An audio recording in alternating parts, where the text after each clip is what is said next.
Death gives reason for a second. The second lends glory to a third. And I curse the Raven Lord who lit the torch for terror in these lands. Some say he was mortal, a warlord thirsty for power, and the bloodlust and destruction he unleashed was real enough. But I say he rose from hell. The land you're standing on now was burning with hatred. Humanity itself disappearing like smoke. Our salvation, our hope, it came from the heavens. A soldier, furious and magnificent to behold, mighty enough to challenge even the Raven Lord. A heavenly warrior to lead mankind in one deadly battle, and shining through the horror, such a weapon.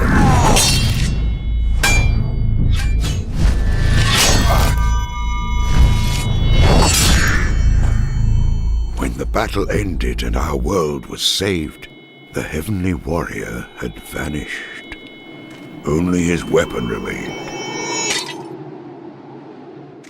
And so was born the legend of our heavenly sword. And thousands would die for it. As generations passed, the heavenly warrior lived on only in legend. But his sword's hold on mankind had only just begun. Salvation, survival, and peace just weren't enough. No. Men tore each other's flesh apart to wield the sword's heavenly power. They murdered for it, butchered with it, and in turn were slaughtered for clutching it. And to see this cycle of destruction, I swear it stirred the wrath of the gods. The sword itself began to feed on the bloodlust of its masters.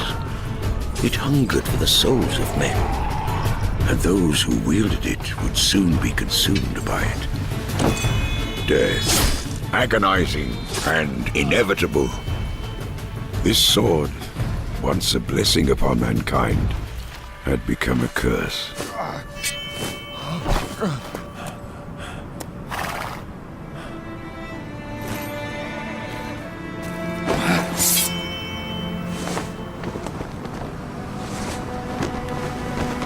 And that was the beginning of our clan's story. With those first nomadic warriors who forged our legacy and duty to be sole custodians of the sword, to keep it from the grasp of mankind, and so protect the world from its insatiable appetite. Our forefathers moved ever onwards, a symbol of hope for the land. So be proud. For years our clan sustained this tireless vigil, and as we roamed, we waited for a day of glory so long foretold, when the legendary warrior would return to these lands and reclaim his heavenly sword.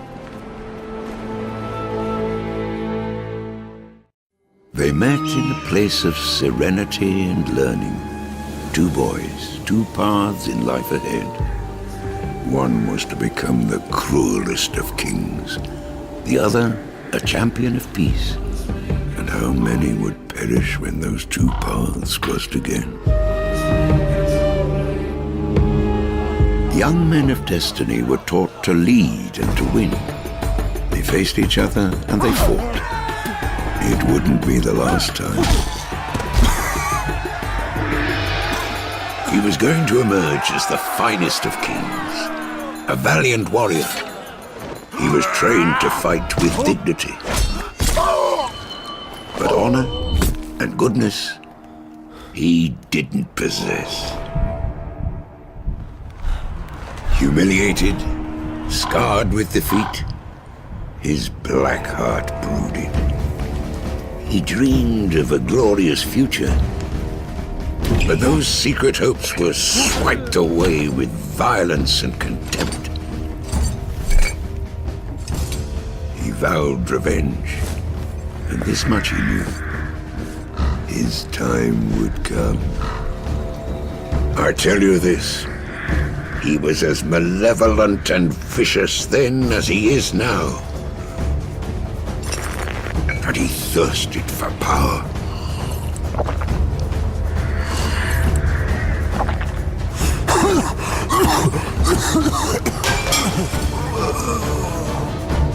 But becoming a king wasn't enough to appease his appetite and rage. He wanted to become a god. And for that, he needed the heavenly sword.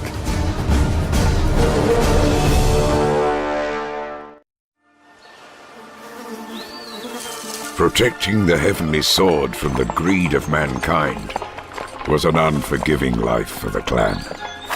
We faced endless hardship and persecution, and knew that every step we took could be our last.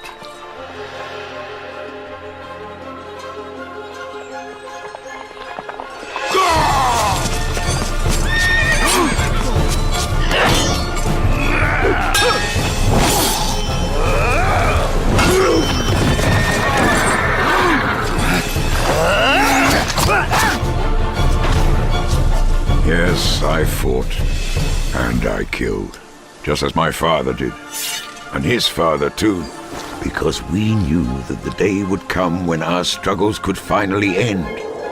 It was written that the heavenly warrior was destined to return. In the year of the Firehorse, on the 5th day, he would reclaim his sword and lead mankind to salvation. Every generation they'd come, black-hearted warlords proclaiming themselves sent from heaven. And every generation our clan destroyed them. But few of us survived this age-long struggle, desperate to keep the sword safe until the day of the prophecy. Then at last, the time had come.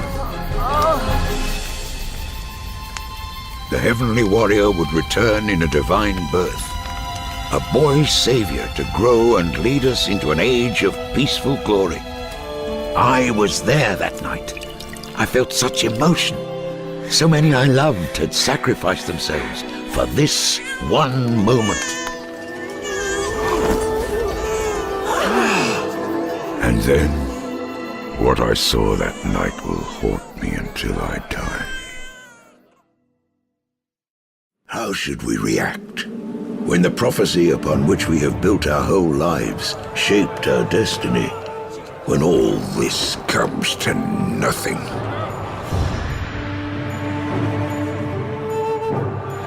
So many were sacrificed, and even that fateful moment claimed one more treasured life.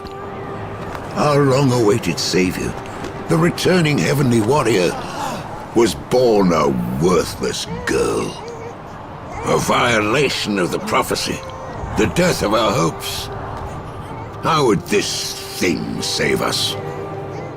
Does such a cursed one, a mewling portent of doom, really deserve to live?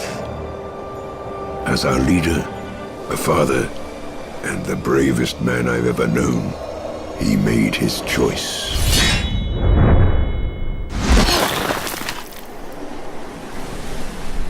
She was to live and grow alone, begrudged and despised, blamed for every hardship, every loss to our dwindling clan.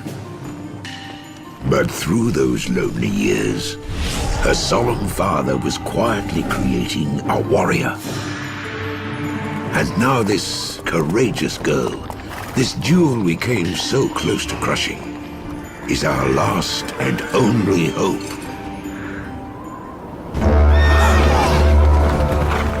And so here we stand, surrounded, outnumbered by 1,000 to 1, as two childhood foes prepare to battle once more. So be brave. This is what it's all been leading to. Now is the moment when the warrior must rise.